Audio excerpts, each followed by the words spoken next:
Police મહાનિરીક્ષકનાઓએ અશાંત ધારાના કાયદાનો ભંગ કરનાર સામે કાયદેસરની કાર્યવાહી કરવા સૂચના આપેલ. જે અનુસંધાને ગુજરાત રાજ્યનો ત્રીજો અને ભાવનગર જિલ્લામાં અશાંત ધારા હેઠળનો બીજો ગુનો રજીસ્ટર થયેલ.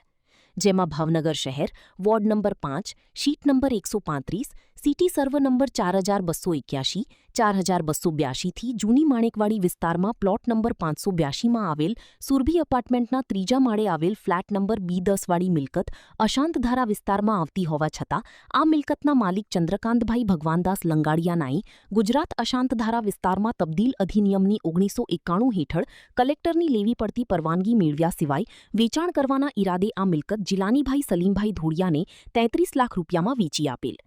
જે અંગે કીબી ચાંદલિયા, એક્ઝિક્યુટિવ મેજિસ્ટ્રેટ અને સિટી મામલતદાર વિદ્યાનગર ભાવનગર નાઉ દ્વારા ભાવનગર ગંગાજળિયા પોલીસ સ્ટેશનમાં ગુનો રજીસ્ટર કરાવેલ. આ ગુનાની આગળની તપાસમાં આરોપીઓએ ચંદ્રકાંતભાઈ ભગવાનદાસ લંગાડિયા અને ખરીદનાર જીલાનીભાઈ સલીમભાઈ ધોળિયા વિરુદ્ધ કાર્યવાહી હાથ ધરી. રિપોર્ટર ફિરોઝ મલિક, ભાવનગર.